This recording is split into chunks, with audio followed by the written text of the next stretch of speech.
हाय दोस्तों, आज हम लोग आए हैं यहाँ पे प्लांट की विजिट के लिए। इस प्लांट के अंदर देखेंगे क्या क्या इक्विपमेंट लगे हुए हैं। जैसा कि आप देख रहे हैं, फर्स्ट हम स्टार्ट कर रहे हैं। इस वीडियो के अंदर देखेंगे कि 2 लाइन आई हुई है। जैसे कि यहाँ से हमारा वर्टिकल लाइन है, इन और आउट लाइन है। और यहाँ पे इन आउट लाइन में पहला जो पॉइंट दिया हुआ है वो सेंसर है, जो इनलेट और आउटलेट सेंसर को यहाँ पर मेजर करता है। उसके बाद हमारा देखेंगे बाईपास वॉल दिया हुआ है। जैसे कि आप देख रहे हैं कि जो सप्लाई और रिटर्न लाइन है, दोनों को यहाँ पर बाईपास किया जाता है। ये हमारा बाईपास लाइन क्यों होता है कि हमारा जो प्रेशर इंडिपेंडेंट होता है, मतलब जब पंप की स्पीड कम ज़्यादा हो, इंडोर में जो हमारे मॉड्यूलेटिंग वाल्व लगे हुए हैं वो प्रॉपर फंक्शन कर रहे हैं या स्टक हो गए हैं, या हमारा टेम्परेचर मेंटेन हो गया है, हमारा पंप का वीएफडी के स्पीड को कंट्रोलिंग के लिए ये बाईपास वाल्व हमारा यहाँ पर सिस्टम में लगाया जाता है चिल्ड वाटर प्लांट रूम में। और देखेंगे यहाँ से हमारा दोनों लाइन यहाँ पर नीचे आ रहा है प्लांट रूम की तरफ। प्लांट रूम में आप ध्यान देंगे तो यहाँ पर 3 लाइन हमने यहाँ पे देखा है। 3 लाइन में जैसे देखेंगे कि राइट साइड में है, मिडिल में है, लेफ्ट साइड में। तो जो हमारा राइट साइड है ये हमारा पंप का आउट है, और जो सेंटर में है ये हमारा चिलर का इनलेट है, और जो लेफ्ट साइड में है ये हमारा प्लांट रूम में यहाँ से दो साइड से जो एफसीयू एएचयू लगे हुए हैं यहाँ पे सिस्टम पे, वहाँ से हमारा जो वाटर है वो सिस्टम में आ रहा है। जैसे कि ये लाइन की बात कर रहे हैं हम लोग, ये लाइन है हमारा, ये जो लाइन है हमारा, ये लाइन को हम बात कर रहे हैं। ये वाला, ये हमारा लाइन जो है ये हमारा इनलेट है पंप रूम का, और जो हमारा पंप रूम का आउटलेट है वो ये लाइन है। ये आप देखेंगे राइट साइड वाली लाइन जो है यहाँ से। एक हमने यहाँ पे फ्यूचर एक्सपेंशन के लिए दिया हुआ है, चिलर्स आएंगे उसके यहाँ पे आइसोलेशन वाल लगा दिए हुए हैं। तो मैं प्लांट रूम में चेक करते हैं क्या क्या इंस्ट्रूमेंट लगे हुए हैं। तो प्लांट रूम में हमारा जो सिस्टम यहाँ पे लगा हुआ है, तो जो हमारा इनलेट है, इनलेट में फर्स्ट पॉइंट हमारा जो होता है वो एयर सेपरेटर यहाँ पे लगाया है। एयर सेपरेटर का जो कनेक्शन होता है वो इस प्रकार से दिया हुआ है कि पहला एक हमारा आइसोलेशन वाल है यहाँ पर, ये देख सकते हैं। ये आइसोलेशन वाल बटरफ्लाई के रूप में यहाँ यूज़ किया है। ये हमारा एयर सेपरेटर है। एयर सेपरेटर आप देख सकते हैं इसके अंदर हमारा ये जो एयर सेपरेटर है केडी एजेंसी से लिया हुआ है। केडी एजेंसी में आप जैसा आपका कैलकुलेशन देंगे डेटा वो प्रोवाइड करेंगे आपको। और ये हमारा एयर वेंट है। एयर वेंट से आप यहाँ से ऑटोमेटिक एयर रिलीज होती रहती है सिस्टम में, अगर कोई एयर आता है तो। अगर हम देखेंगे तो ये एक छोटा सा हमारा एयर सेपरेटर है, प्लांट के हिसाब से डिजाइन किया जाता है। पहला एक वाल दिया हुआ है, उसके बाद एयर सेपरेटर है, उसके बाद सेकंड है यहाँ पे बटरफ्लाई वाल है। अब इस एयर सेपरेटर में समझो कि सर्विसिंग करना है या कुछ मैन्युफैक्चरिंग फॉल्ट है या कुछ फेलियर है इसमें, तो इसको हम बाईपास भी कर सकते हैं। इसलिए हमने यहाँ पे बाईपास लाइन दिया हुआ है। जब भी सिस्टम पे हमारा एयर सेपरेटर ऑपरेशनल रहेगा तो आपको ये बाईपास लाइन बंद करके रखना होता है। अब एयर सेपरेटर में क्या क्या कनेक्शन होते हैं? एयर सेपरेटर में जो हमारा मेकअप पंप होता है, जैसे कि आप यहाँ दिख रहे हैं, यहाँ पे ये मेकअप पंप है।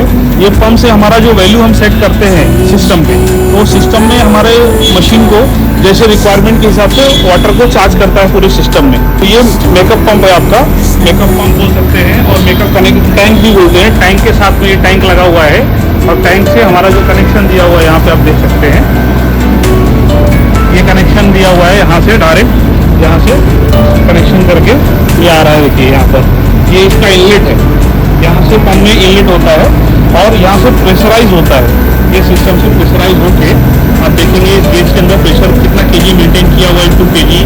तो यहाँ पर सेम ये चार्ज होता है। देखिए लाइन जाता है डायरेक्ट आपका एयर सेपरेटर के अंदर। एयर सेपरेटर में ही लाइन चार्ज में क्यों डाला जाता है? क्योंकि यहाँ से आपको जो भी सिस्टम में एयर आता रहेगा वाटर के साथ में, यहाँ से रिलीज हो जाएगा और एयर सेपरेटर से सिस्टम पे आ जाता है। तो जैसे आप कनेक्शन देख रहे हैं कि जैसे ही अब हमारा एयर सेपरेटर से जैसे आउट होगा तो हमारा एक कनेक्शन और है, यहाँ पर देख रहे हैं। ये कनेक्शन किस चीज़ का है? हमारा एक्सपेंशन टैंक का है। एक्सपेंशन टैंक का मतलब क्या होता है? हमारा जो वाटर होता है, एक्स्ट्रा वाटर होता है या सिस्टम बंद होता है, जो वाटर का क्वांटिटी इंक्रीज होता है तो इसमें वो आके स्टोर होता है, और यहाँ पे एक्सेस होने पे या ड्रेन भी हो जाता है ऑटोमेटिक। इस सिस्टम पे ऐसा बनाया गया है। हमने यहाँ पर एक्सपेंशन टैंक भी जो है केडी एजेंसी का ही लिया हुआ है। यहाँ पे देखेंगे इसकी जो कनेक्शन है यहाँ पे बटन में है। ये क्या होता है, जो सिस्टम हमारा बंद रहेगा, जो सिस्टम जो बंद रहता है तो उसमें क्या होता है, जो प्रेशर इंक्रीज होता है वाटर का वो यहाँ पर आके स्टोर होता है। जब सिस्टम रन होता है फिर ये हमारा सक्शन पॉइंट है पंप का, जैसा कि आप लाइन में देखते रहेंगे यहाँ पर। यहाँ पे सक्शन पॉइंट हमारा ये है, एयर सेपरेटर है सिस्टम पे। तो ये आपका इनलेट है, यहाँ से ये पंप का इनलेट है। ये पंप हमारा रनिंग में है अभी, आप यहाँ देख सकते हैं, ये पंप का इनलेट है। और इस पंप के अंदर देखेंगे कि हमने 2 पंप यहाँ पर आर्मस्ट्रांग कंपनी के लगाए हुए हैं, आर्मस्ट्रांग कंपनी में लगाए हुए हैं। और इसमें ये फुली ऑटोमेटिक है, जैसा कि आप यहाँ पे सिस्टम पे देख सकते हैं। यहाँ पे आपको क्या क्या डेटा मिल सकता है आप इसमें देखिए। यहाँ पे आपको फ्लो मिल सकता है, हेड है, स्पीड है, पावर है, वोल्टेज है, करंट है। तो क्या कंजम्पशन हो रहा है उसको यहाँ पर सिस्टम पे हम देखते हैं। तो पहले हम कनेक्शन देख लेते हैं। तो जो हमारा पंप का कनेक्शन है वो पहला है, यहाँ पे आइसोलेशन वाल्व है। ये हमारा एक बटरफ्लाई वाल यहाँ पे लगाया हुआ है। उसके बाद वाइस स्कैनर लगाया है। उसके बाद हमने फ्लेक्सिबल बेल्लो लगाया हुआ है। और वैसे यहाँ पे हमने फ्लेम वाल लगाया हुआ है। ये हमारा चेक पॉइंट है, वाटर या इन फ्यूचर को चेक करना है अपने को, क्वालिटी में प्रेशर वगैरह ये सब चेक करने के लिए हमने यहाँ पे वाल दिया हुआ है। उसके बाद हमारा ये वर्टिकल पंप आर्मस्ट्रांग का, इसका जो डेटा है यहाँ पे मॉडल नंबर और ऐसी डिटेल दी हुई है, जैसा आप सिस्टम पे देख पा रहे हैं। ये वर्टिकल पंप है, इसको इंस्टॉलेशन किया हुआ है हमने।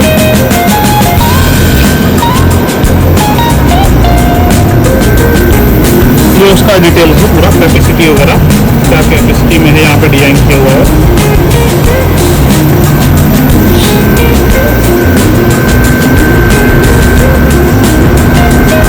सेम हमने वर्किंग और स्टैंड बाय यहाँ पे सिस्टम को इंस्टॉल किया है।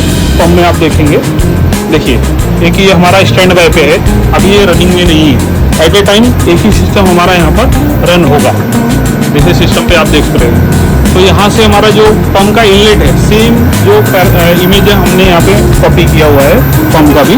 तो ये हमारा पंप रनिंग में है और यहाँ से पंप सक्शन कर रहा है वाटर को, और यहाँ से थ्रो कर रहा है। ये जो थ्रो कर रहा है हमने यहाँ पे एक लाइन दी हुई है। ये लाइन जैसे आप देख रहे हैं, ये लाइन हमारा ये जो आ रहा है ये चिलर का इनलेट है, ये चिलर का इनलेट है। और अभी हमारा ये चिलर है वो 2.5 kg पे रन कर रहा है, जैसे कि आप सिस्टम पे देख रहे हैं। ये हमारा गेज है, प्रेशर गेज दिया हुआ है। प्रेशर गेज से आप वाटर का जो प्रेशर है उसको केजी में हम यहाँ पे मेजर करते हैं। वो आप देख पा रहे हैं यहाँ पर 2.5 kg है। और ये हमारा चिलर है, यार कंपनी का मॉड्यूलर चिलर है। यहाँ पे हमारा ये इनलेट है और नीचे हमारा ये चिलर का आउटलेट है। और ये हमारा चिलर का जो वाल असेंबली कनेक्शन देखेंगे तो हम लोग यहाँ पर, ये हमारा बटरफ्लाई वाल है। बटरफ्लाई वाल के बाद हमने प्रेशर गेज दिया हुआ है और उसके बाद एक फ्लेक्सिबल बेल्लो लगाया है इनलेट में। और यहाँ पर हमने ये कनेक्शन दिया हुआ है विक्टोरी कपलिंग से। और उसके बाद हमारे सिस्टम में वाटर फ्लो हो रहा है, वहाँ से आउटलेट पे हमने यहाँ पे इनलेट टेम्परेचर लगाया हुआ है। और ये फ्लेक्सिबल कनेक्शन है, प्रेशर गेज है। और ये हमारा बैलेंसिंग वाल है। ये हमारा जो बैलेंसिंग वाल होता है इसका यूज इसलिए किया जाता है कि जो कैपेसिटी का आपका चिलर होगा उसके हिसाब से इसकी डिजाइन की जाती है, इसको बैलेंस किया जाता है।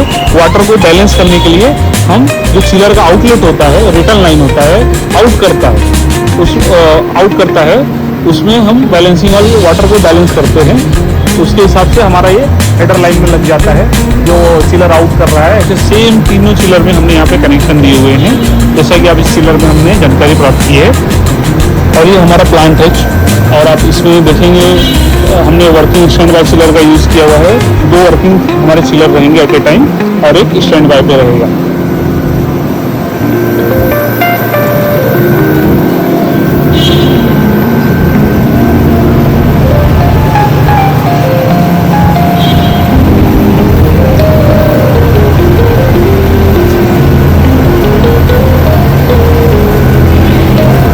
आएंगे हम लोग इसमें देखेंगे क्या क्या और इसमें कैसे सेट करते हैं फ्रीक्वेंसी, आप यहाँ पे देख सकते हैं। ये देखिए यहाँ पे स्पीड हम जैसे बढ़ाना चाहेंगे तो इंक्रीज करेंगे, ये हम इंक्रीज और डिक्रीज कर सकते हैं। जैसे आप इसके स्पीड से आप मालूम कर सकते हैं कि इसमें इस समय क्या स्पीड है। 40 हर्ट्ज पे ये सिस्टम रन कर रहा है। और जैसा आपका डिजाइन हो, डिजाइन के हिसाब से इस सिस्टम को रन करिएगा आप। अभी हमारा जो फ्रीक्वेंसी है वो 35 हर्ट्ज पे फ्रीक्वेंसी भी से हमें रन करना है, एज हमारा डिजाइन जो यहाँ पे दिया हुआ है। इसमें हमें डेटा लेने के लिए यहाँ पर अभी हमें यहाँ पे शो करेगा क्या क्या पैरामीटर इसमें दिख रहा है इस समय।